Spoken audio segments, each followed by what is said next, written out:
Pleasant morning, my dear students. Welcome to the online class. Lithosphere, chapter 2nd Geography. Yesterday we had discussed about part 1 about lithosphere and now different layers of the earth, okay, and rocks and and we understood about the forces of the earth crust, internal forces and internal forces. We had discussed only about internal forces, that is about volcanoes and earthquakes. So today we are going to discuss about the external forces. Okay, so now let us understand what is external forces. External forces are the natural forces that are modifying surface of the earth. So the activity, the external forces takes place on the surface of the earth due to temperature, wind or rainfall. We can say that sunlight, wind and rainfall, snowfall, river, glaciers, etc. So these we can say that these are called external forces. And of course we are going to study about this. So first, these forces act as a surface of the earth and constantly change its features. So it never remains same, it changes its features. So now let us understand what is weathering. What is weathering? Weathering is nothing but because of the weathering, what happened? There will be gradual disintegration of rocks. Now example we can say that how the soil has formed because of the weathering, we can say that, and because of the external force we can say that. So this finally what happened? It took millions of years to form soil like that. So due to weathering, what happened?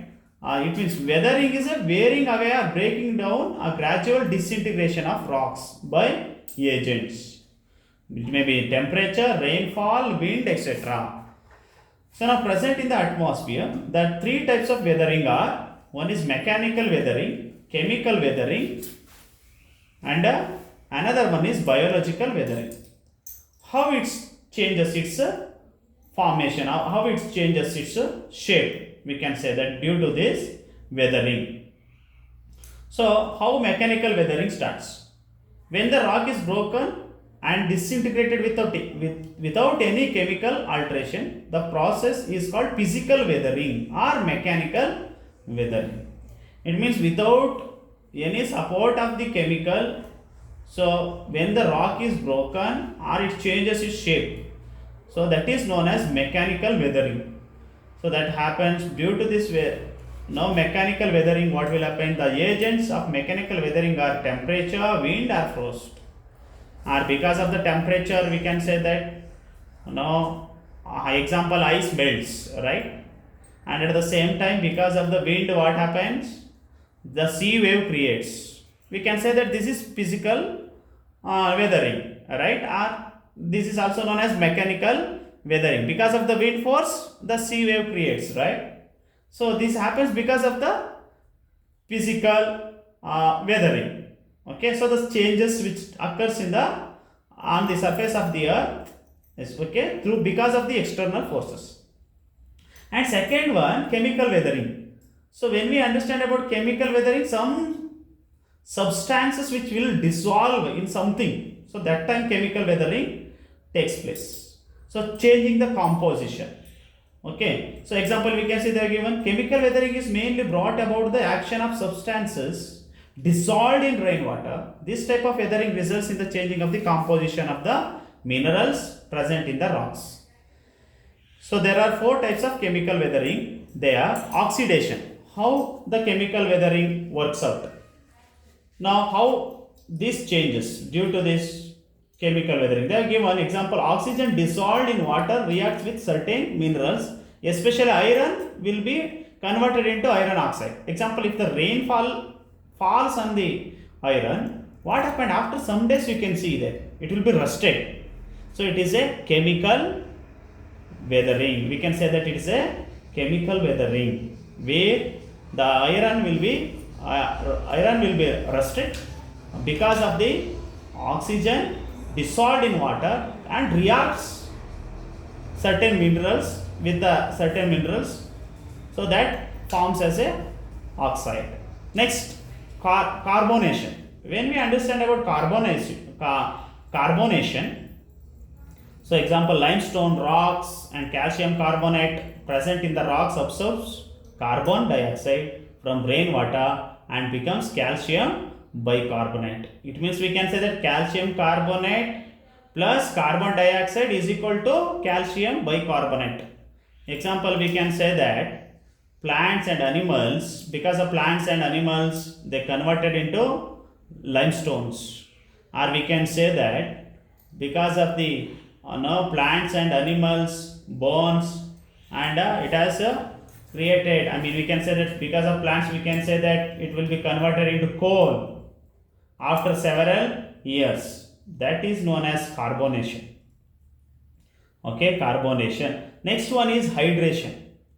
So this is also one of the process which some minerals in crystalline from observe water and become a powdery mass. Okay, that is called hydration. So next, solution.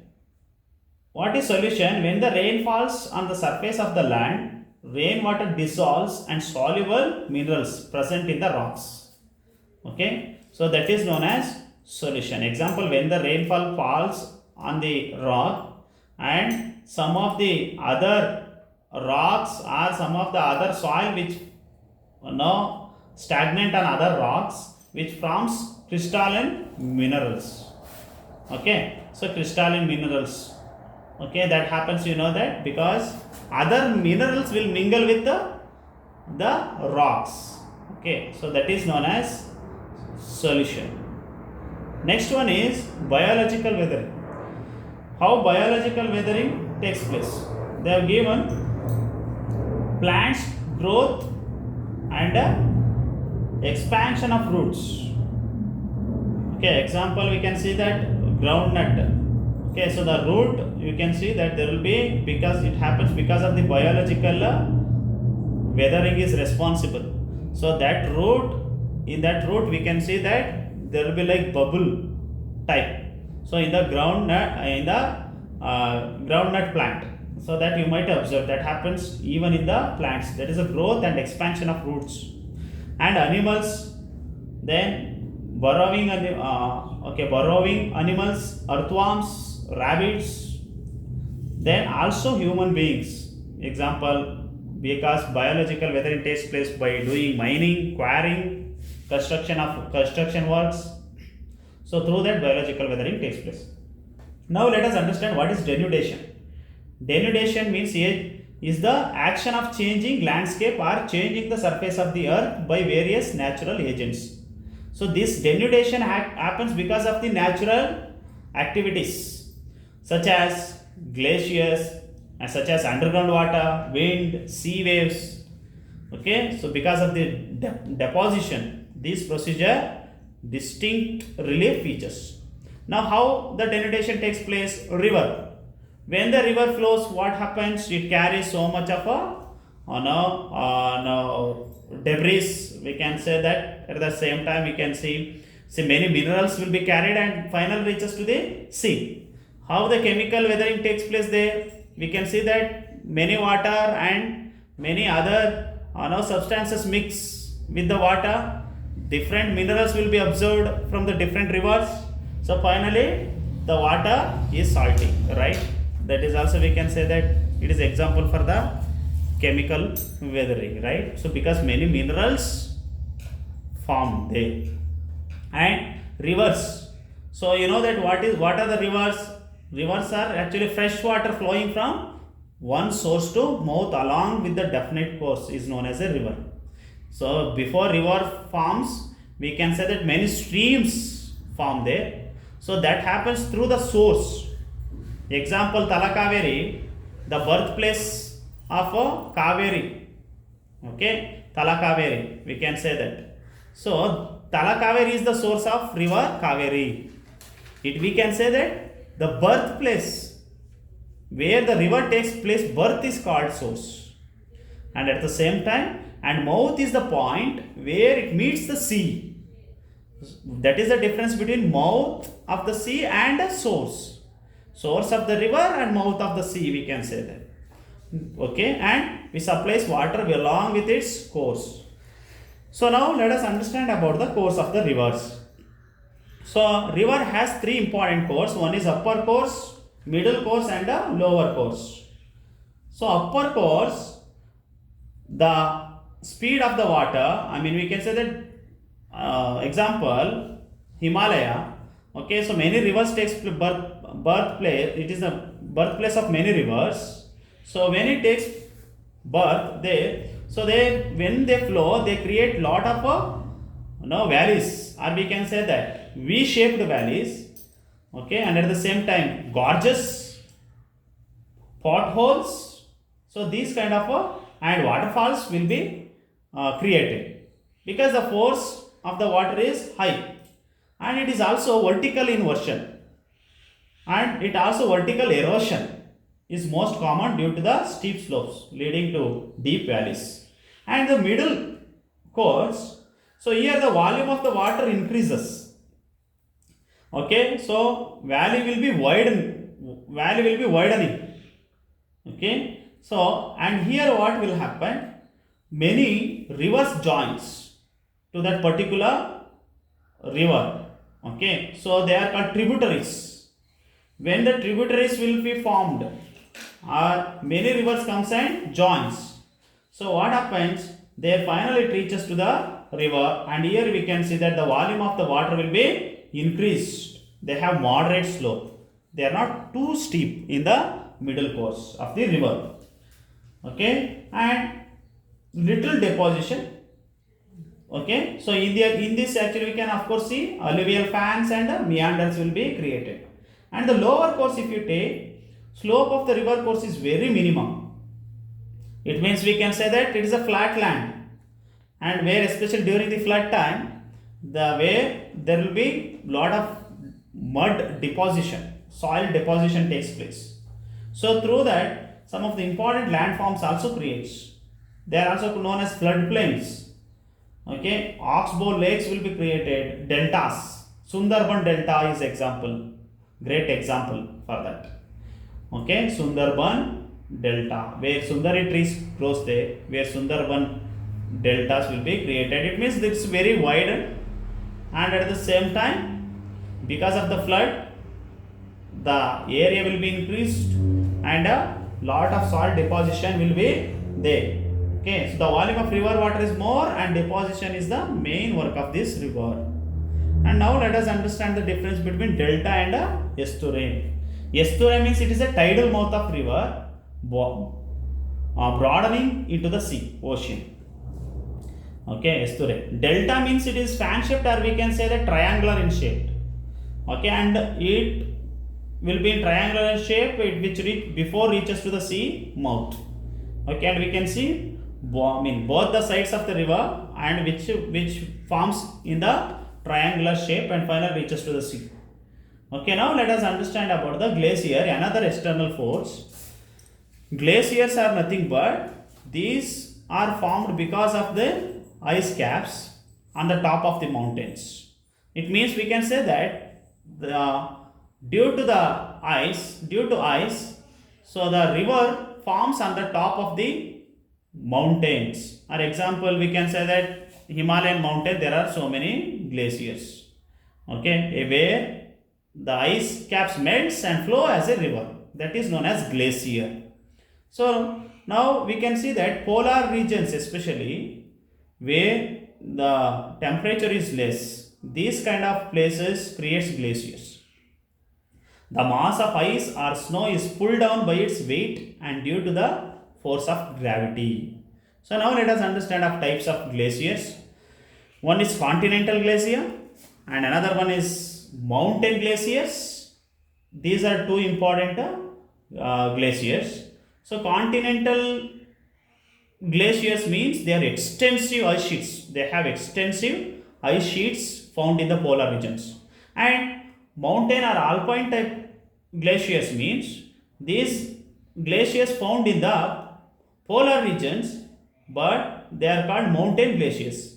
They are mountain glaciers, especially they are found in mountain. We can say that. Example, Himalayan mountain or valley glaciers, which are found in the valley rivers. Next, We can also understand because of this what happens, because of the glaciers there will be hanging valleys, rock steps and U-shaped valleys will be created because of the erosion.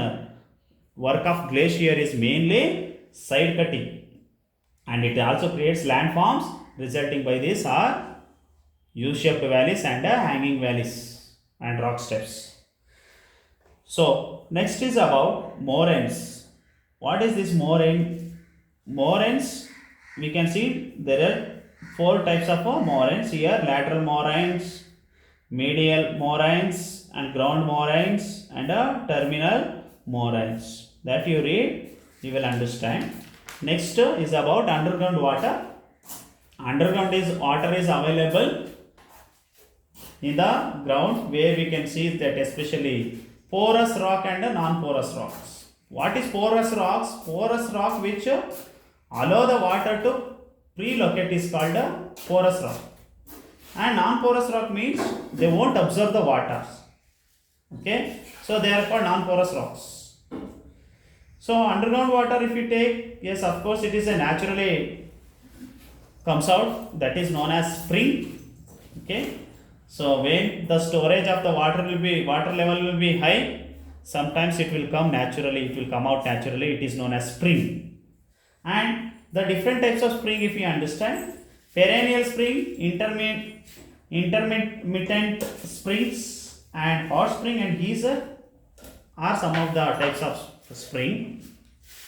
What is spring? Spring is nothing but here, it is a spring through which water comes out continuously. That is known as perennial spring. Example, perennial rivers means what? They flow throughout the year. Okay. The rivers which flow throughout the year, they are known as perennial river. Like that, perennial spring means throughout the year they they comes out naturally. The water comes out naturally. Intermittent springs means what? They are not continuous, just opposite. Okay, sometimes it comes, sometimes it will stop. Periodic spring, we can say that. According to the period, they will come. Next, what is geyser? Geyser, it is, we can say that hot water geyser also we can say that. Yes, okay, hot water geyser, especially that will be found, especially now where volcanic now regions, especially volcano takes place. So geysers throw jet or hot water like fountain and steam into the air at regular or irregular intervals. Okay, that is about geyser. Hot spring. Okay, or we can say that thermal spring. Hot spring and geyser. Next, look at the picture 182, artesian wells. So it is famous in Australia. These now artesian wells or underground water is stored in the basin shaped layer between two non-porous rocks. Okay, so where water cannot come out naturally, but where the human make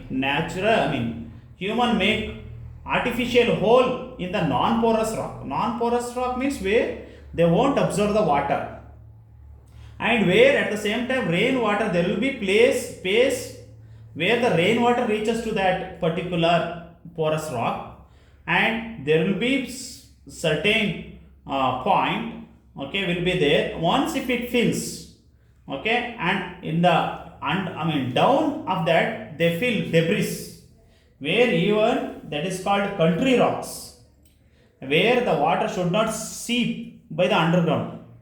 Okay, so that system will be done, and upper side small debris will be there.